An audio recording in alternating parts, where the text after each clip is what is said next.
here we are. We are now at lesson 9, so it's a lot of work that you've gotten done, and hopefully your quilt is at about the same stage as mine is right here. Today we're going to be talking about adding borders, and we're working with 3 different strips of borders, so you have to be very, very careful in how they're cut, and that's what I'm going to talk to you about. So the first border is this one. I'm just going to show them to you here how they go.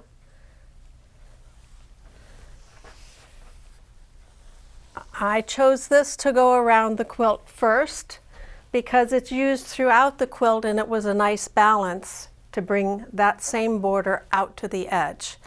I've done this quilt in terms of the border a little different than what I normally do because I often work with a border print fabric, and you will have been working with your border print fabric, so now you know exactly what I'm talking about.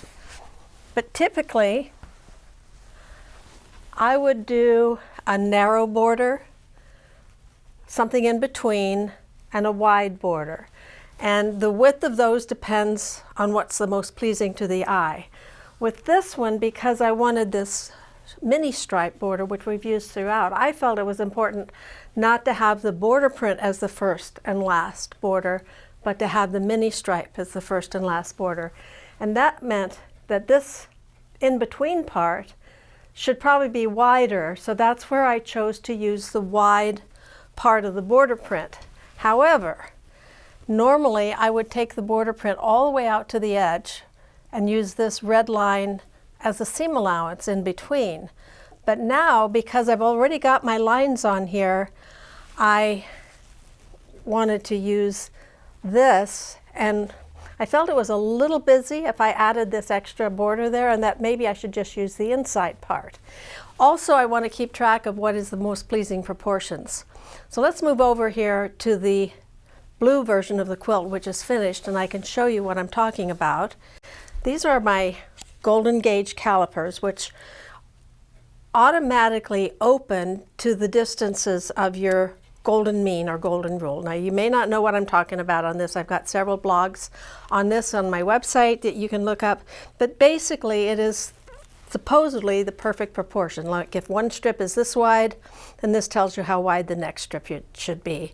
The ratio, I'm not going to get into a lot of math with you, but the ratio is basically if this is 1, then this is 1.618. If this is 1.618, that would be 1. And so if I had a border this wide and I wanted to know how wide should the next border be, I would multiply this, whatever it was, let's say 1.5 inches. I would multiply 1.5 inches by 1.618, and it would tell me how big this is. So this eliminates the math. Now let me show you over here with this quilt. I found when I put this on the mini stripe, you will notice this ends up being that same width as the stripe that we're going to use when it's finished, as the finished stripe of our quilt. So just a little bit of an aside about the golden ratio and how that works, but I use it a lot.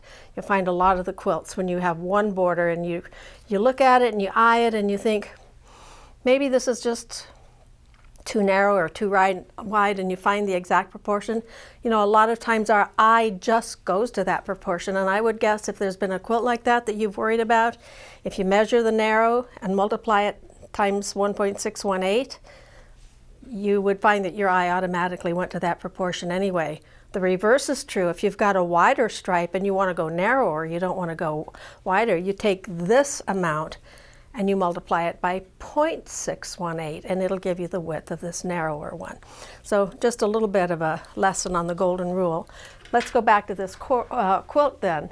Your pattern tells you how many of each and how long to cut. I don't need to go over that on the video, so that you can just cut the pieces according to the directions, and then we'll talk here about how you measure properly. So this is the first border, and you will cut now the second border, which is here.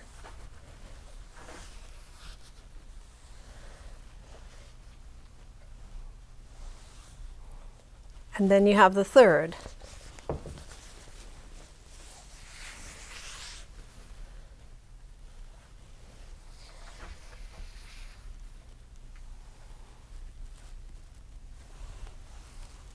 What's important here is that each one of these ends at the same place at the miter. So to be safe, you should do this one step at a time, one border at a time. Cut the first border, get the miters, get that set up, sew that onto the quilt, and then you go through the same process again for the second border and for the third border. And I know some of you are going to get impatient, like I do, perhaps, and say, well, why can't I sew them all three together at the same time? And then cut my miters, and I will explain that to you. But let's just start with the first one. So for this first border, I'm going to find more or less the middle of it. I'm going to fold it in half, but I'm going to fit it on where the spot where the two diamonds come together. That way I know that that's a midpoint. And then I'm going to lay that midpoint across the quilt. It doesn't have to be at the exact center, but it just has to be somewhere here and come to the end.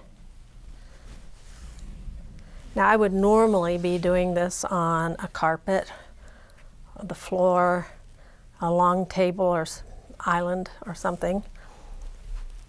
And then the next thing I need to do is cut the miter. So one of the tools that I like to use is our 45-degree ruler. I developed this ruler specifically to help cut, well, 45-degree diamonds for one thing, and also to help cut miters for the fabric. So what we're going to do is line up the line from the ruler along the bottom. Now, I talked earlier about the Quilter Select rulers and how they have a surface on the back. This is actually smooth on both sides, but I like the surface, yeah, so that it's not going to slip when I put this on here. But we have a special tool, well, it's not really a tool, a product, that's called Ruler Magic. And all we have to do is take, and along this edge, just shake it up a little bit. And you just run a little, oops, I got a little bit too much.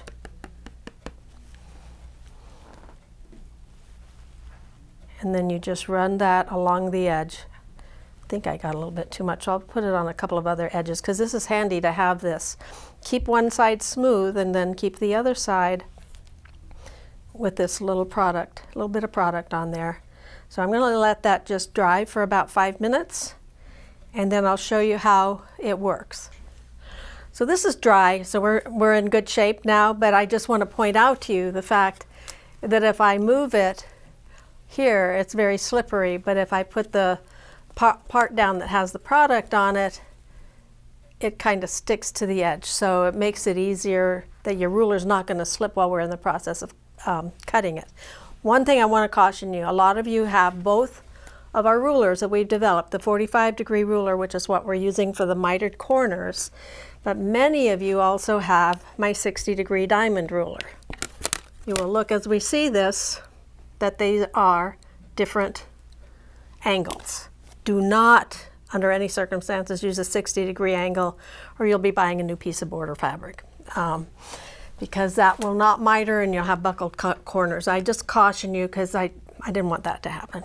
So now what I'm going to do is line this up, a line either across the bottom of the ruler or one of the lines on the ruler along the line from this little mini stripe border print here. And I'm going to come all the way to the edge. Now this piece already has the 1/4 inch seam allowance added. You know, we're waiting to take it off. So I don't want to stop there. I want to come all the way to the edge so that I will have the seam allowance on my border print as well. So I'm going to move this over. I've got a line from the border print. Let me just go ahead and, I would prefer to get a line. I think it works easier. I'm going to move it over till this angle hits this point where the border print and the side of the quilt come together. Make sure that angle is lined up. Take my tailor's chalk and just draw the line. So once we've got that line cut, I'm not going to do exactly the same thing over on this side, because somewhere in the middle of this quilt I could be slightly off with my measurements, and it might not come out on the border in exactly the same spot here as where I've ended it here. So what I do is I'll go ahead and cut the miter. So now what I'm going to do is carefully pick this up, move it over to the other end, and line it up exactly at this same spot, and it is coming out pretty evenly. Line that up, and then just pick this up and make sure that's exactly the design, because I want the design to end at the same spot in both places. And I'm going to cut that second miter.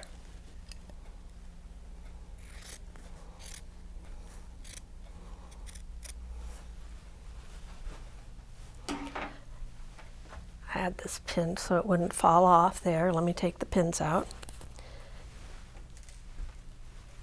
Now, what we have here is the top of the quilt. Now, the quilt is rectangular, so bear that in mind. So the top and bottom are going to be exactly the same. So once I've cut this piece, I'm going to go to the next piece that's this length, and it should be about 62 inches before it was cut. And I'm going to lay this on top, matching the design at the miter, exactly that same design. Carefully lay it down my strip of fabric, getting them all lined up until I get to the other end, and make sure that miter lines up again, and I'll cut that. So I'll have my top and my bottom for the quilt, for this border. So here we have the top border, the bottom is exactly the same, and we need to do the sides. The side borders are going to be in two pieces, because we need the top piece to match this miter, and it's going to come towards the center of the quilt, and then we need to cut a piece like that and one the reverse. But let me show you what I mean by that. So first of all, we're going to take this piece and we're going to cut, and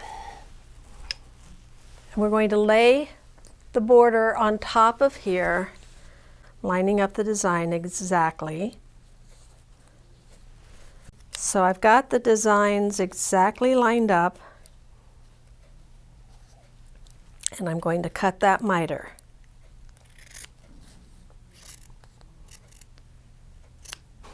So here's my long piece, that's the top, and that'll correspond to the bottom. But now I need to find one of my two pieces that goes across the middle. So first of all, I'm going to go to the middle of the quilt. I'm going to line this angle up to the side, bring it down to the center of my quilt. Here's the center, it's right where this star is, right here. And I'm going to take this ruler, once I have the very center of the quilt and have it lined up with a point here, it's all lined up right there, then I'm going to go to the 1/4 inch line on my ruler, put it at the center of the quilt. Make sure these are lined up and draw a line. So there's my cutting line. It's got the seam allowance on it.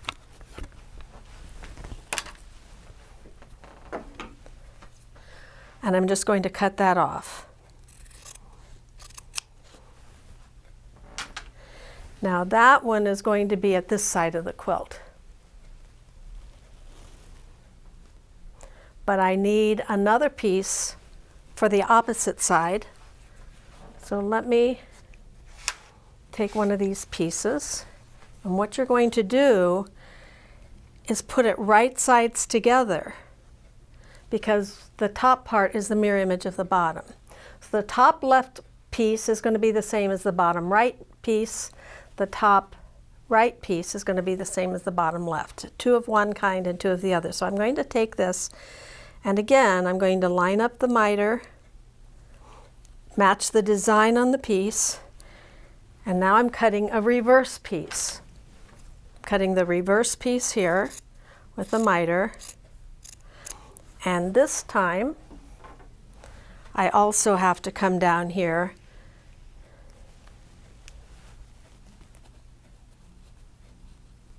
and cut the straight across piece. So I'm going to cut that straight across. Then you can see on the blue quilt, which is finished, I'll show you where that where that actual seam is, because you're going to line these pieces up, line the design up, sew your seam, and you'll see here on the blue one, you don't even notice the seam because the design mirrors, it's a mirror image, and what's more important, you also have the seam that goes up to the corner and it matches. So this piece would go here.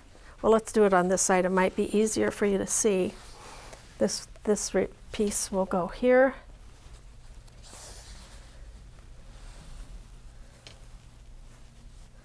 And the reverse of that will go here with your seam. Then what I do is I'll lay this on another one of my strips and cut another piece exactly like this, and a second piece exactly like this, and it will give me my 2 side pieces. All right, so now we've got the top and bottom, the 4 side pieces. What you'll do is put the seam in the side pieces. Make sure when you sew that along the side that you're putting it at the exact center of the side of the quilt. Sew all those pieces together. Then you'll take the next border, the wider border print, and do exactly the same thing, and then the final border. Now, if we had a solid piece of fabric as the next border in here, you could sew at least those 2 together and then cut the miter. But because we have to match the design of the miter on all 3 borders, you're really, it's just, trust me, a lot easier, and you're more apt to be accurate with your borders if you just do each one of them individually the way that we discussed here and the way it talks about it in your pattern. So I've been busy sewing those borders on, and as I was sewing them, I realized there's a couple of other things I want to talk to you about as you're sewing these borders. Now, I've done each one of the 3 of them individually, but what I usually do is wait and miter the corners, and I'll talk about that in a second. I've left one corner unsewn so I can show you how I go about sewing them. But you measured this border first, then this one, then this one. Measure this one, sew it on, measure that one, but leave the miters free. Now, one of the other things, remember you had to cut 2 pieces for the top and bottom, exactly the same, and then you had 2 of the top left. One goes at the top left, one at the bottom right. The mirror image of that goes just below there, one in the lower left, one in the upper right. And the whole idea was to get the miters to match nicely at the corners. So when these meet, but they're 2 mirror image pieces, so they're going to meet at the mirror image spot. So you'd be amazed that you wouldn't even realize when you're looking at the quilt that the seam in the middle of that is right across here. That medallion is smaller here and much wider here, but because it matches perfectly there at the seam mark or the seam line, you don't notice that at all. Now, another thing that you're going to encounter when you go to sew this first border on, remember you measured across the middle of the quilt and you got that exact measurement, and then you cut your miter and we got those pieces. But when you go to sew it on this quilt, you're going to go, well, it's way too short. It doesn't fit. And you're right, it's a lot shorter, but if you cut it to match that long edge, as we said a little while ago, you're going to get a wobbly quilt when it's all done. So you've got to ease that in. Now, the biggest problem with this quilt where the easing occurs is at these angles. You see this angle? Remember when you cut the K pieces, we had this small template, we cut the sharp point at one end, measured the distance to get the length, and then we used this angle at this end. Well, both of those angles are on the bias of your fabric, and this one is particularly a long one.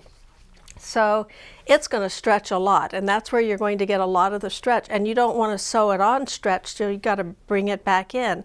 Now perhaps you could stay stitch it to, before you cut that angle to hold it in place. Or here's another thing you can do.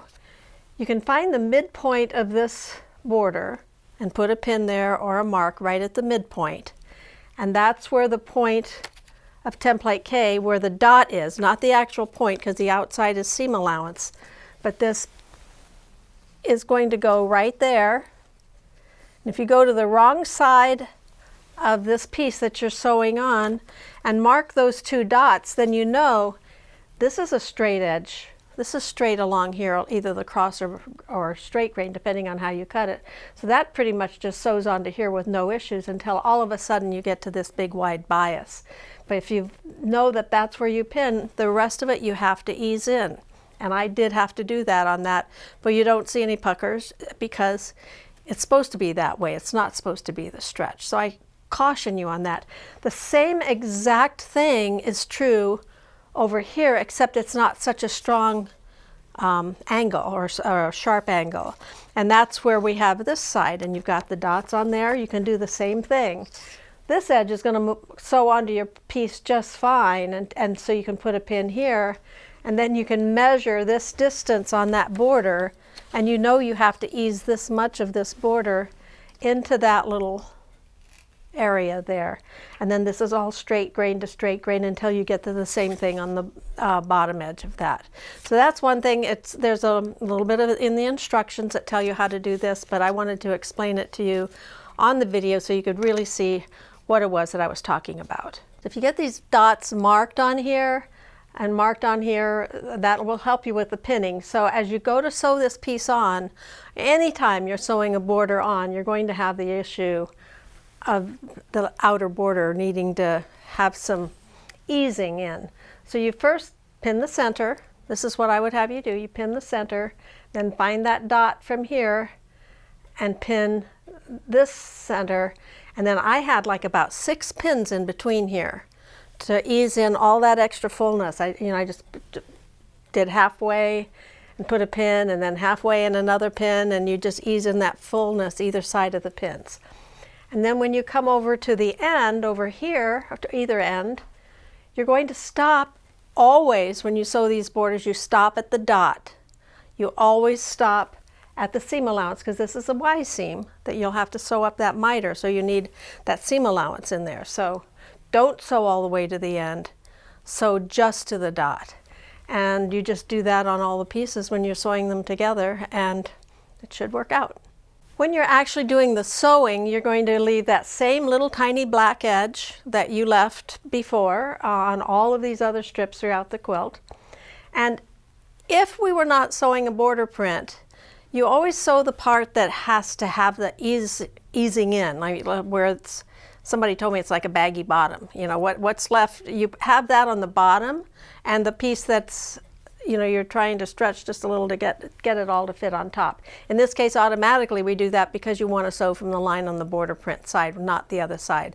But all that extra fullness, any of it, is going to have to be eased in. That should, in any case, whatever kind of border you're sewing, put that on the back. So you pin the front, you pin the edges, and then I find the halfway point here, and you just put lots of pins in to pull it all together. I told you I left one of the corners unsewn so I could show you how I go about mitering the corners and matching the designs. Now it'd be nice if we could just line up the cut edges and sew that up, but that doesn't always happen. So we just first have to start by lining up the design. Now remember, I had you stop at the dot, so you've got that little extra for the Y seam, but we're just going to pull this around this way. And I'm going to very, very, very carefully. So we stopped at the dot, so you have the space for that seam allowance, and then we're going to line up these 2 diamonds on the 2 pieces of border so they exactly fit, and I'm going to put a pin right in that spot. Then I'm going to come up here to the other diamonds, I'm going to line them up exactly, and I'll put another pin.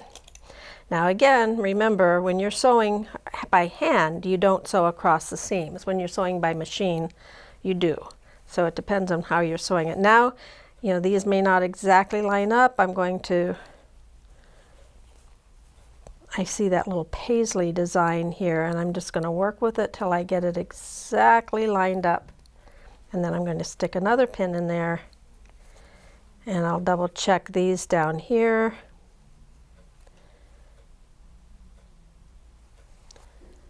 You can see I put a lot of pins because you want this design to match and you don't want it to slip. And I just continue doing that all the way down to the end. And then if I'm sewing by hand, I'll sew along here and I'll put my needle either side of the seams and leave the seams free. If you're sewing by machine, you sew them the direction that you're going to want to press that whole seam when you're done. Once you have it all pinned, now you're ready to start sewing. I typically like to sew from the quilt side to the outside edge of the border. Make sure you press your seams or have them going the way that you want in the final quilt, depending on how you're going to have your seams pressed. Typically you press them towards the darker of the fabrics, but in this case it doesn't really matter because all the fabrics are pretty dark anyway. I have all the miters now sewn, and this is ready to go, and I want to show you something that happens when you're working with mitered corners. It always happens to me on at least one of the corners. Sometimes it's more pronounced than others, but this is what I do when I'm pressing those corners. You press I'll get all the rest of it pressed, but I wait for the corners and I lay it out, and I really like these woolly mats for this purpose, and get it squared up really nicely. So it's all squared up, but you're going to notice I got a little extra pucker in here, and I've got extra space in here. So I make sure the seam allowance is all coming to my right on the underneath side, and I take the iron, I make sure I've got this at a nice right angle. I'm going to spray this, and then I'm going to, with the iron, I'm just going to press that fold over.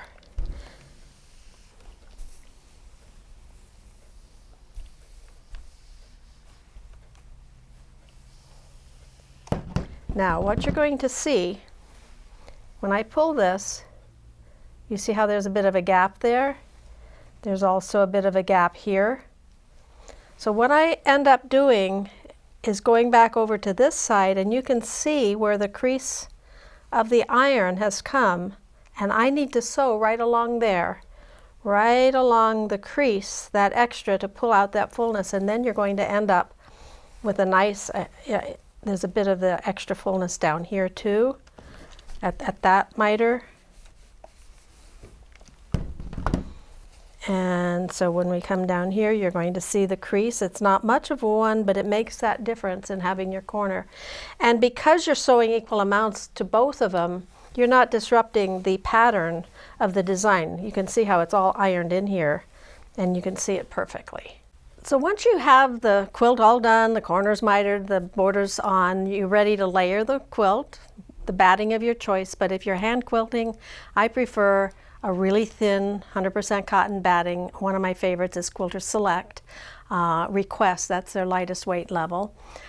People who do machine quilting or have it quilted by machine have their choice of battings, and I can't get into that because that's not my expertise. But I can show you this quilt, the blue version of Stellaris, which was made. The top was pieced by Diane Kirkhart, and the quilting was done by Karen Marchetti. And I wanted to just let's talk a little bit about what you do. The quilting can enhance, and I think the quilting should enhance the design. And I think for a machine quilted quilt, Karen has done a really nice job of this. She's got little design scroll work repeated behind these stars, and then that same little scroll work is repeated in the other stars and then to the outside edge. So it's instead of an all-over pattern which kind of just smushes the design of the quilt, she has emphasized the elements of the quilt, which is what you want to strive to do, whether it's by hand or machine, in my opinion. If I were doing this by hand, this is how I would quilt it. I'll do some kind of a design in here. I might choose to do like just parallel lines going around this that creates kind of a grid going around each of the stars. That might be one of the things. I might just go around the pieces once. It depends on how much quilting you want to do. These areas, the blue and then the lighter color at the corners, those areas present themselves a perfect area to do some sort of fancy quilting, whether some type of feathered design that you can draft just to go in those areas the way this was done. For all of these border pieces, I would do pretty much how Karen has done it on the machine. I would just quilt by hand either side of this line of stitches throughout on that. It just kind of enhances the little border design. When you get to the more decorative border that is on the outer edge here, what I would do is follow the design of the actual fabric itself. So to try to emphasize these little medallions, and it depends, how much you do depends on how much work you're willing to do and how you like it. To me, I always think the more the better, but not, you know, it just depends. You don't want any big areas left unquilted, but if you just follow the design, even it looks like Karen has done that here as well, following those larger areas of the design rather than just quilting on top of it. It really helps to enhance the design. But the quilting is up to you how you would like to do this. This is just some areas to think about and to keep in your mind. The last thing to do for your quilt is the binding, and there's various controversy about binding. Do you use a bias or do you use a straight edge? And some people have very specific opinions about it one way or the other. And actually, I'm one of those people that has an opinion. Now, you save fabric, you conserve fabric if you cut it the cross grain of the fabric. Just get your rotary cutter and you cut those pieces across grain of the fabric, and you don't have any loss of fabric or anything like that. The other method is by bias, which means you cut it at an angle. Now, why do I like the bias better than the straight? For several reasons. First of all, I think one of the most important one is the edge of the quilt. This edge of the quilt is going to get the most wear and tear. If you wash it, it's folded, it's flat, it gets rubbed against the rest of the quilt. And that, if you look at any old quilts or antique quilts, if the bias if the binding is fraying a little bit, most likely it was done on the straight of the fabric. It was cut the straight, because think about it. If you cut across the grain of the fabric, you're running along the weave, either going up and down or sideways. You're running across the weave of the fabric. And so there's one thread all the way across, which means on the edge of this binding, you've got one thread that's going to get all that wear and tear, and you start tearing one thread out and it's just going to keep wearing. Whereas if it's on the bias, you've got a lot of different threads. So one little thread breaks, it's not going to automatically cause the next one to break. So it really helps to preserve the edge of the binding. That's the main reason I like to do it. But another reason I like to do it is when I put my binding on, I stretch it just a little bit, ever so slightly. This one I'm sure has been done on the straight. It's not really stretching, so if the quilt has any tendency to buckle at all, it just kind of aggravates it a little bit. So as I sew the bias on, I'm ever so slightly stretching it, and it gives a nice smooth edge to the finished quilt. Now, what side do you sew first? To me, it depends on what is at the edge of the fabric. If you've got a plain fabric, printed of some sort, but not a decorative border print of any kind, then I would sew the binding to the front first.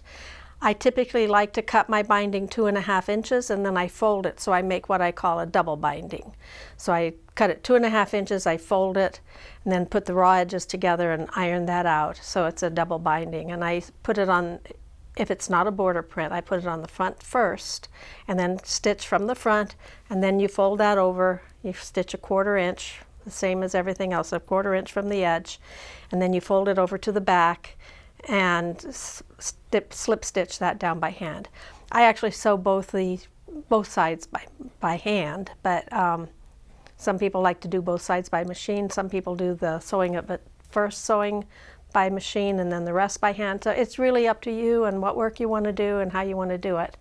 But if I'm sewing on a border print like this, I do the opposite. Now I'm sewing the binding on the back first. So you put the first stitching on the back, and then you pull it over the front. Now the reason for doing that is because you want to be able to see this entire little piece of the design of the border print, that little line and everything, so you're able to pull the binding right up to that line, whereas if you sewed it on the front first, you don't know if you're on that line or off the line. It gets pretty messy. So if it's a border print, I do it on the back first, fold it to the front so I can get it right up to the line. If it's not a border print, it's how you prefer doing it. But that's about it for the quilt. You have some work cut out for you to get the quilting done. I'm amazed at how large the quilt is when you're working in those little pieces, and then quickly it got real big the last couple of lessons. I hope you've enjoyed doing it. I really hope you've learned a lot from this lesson and that you will enjoy finishing up your project. Thanks.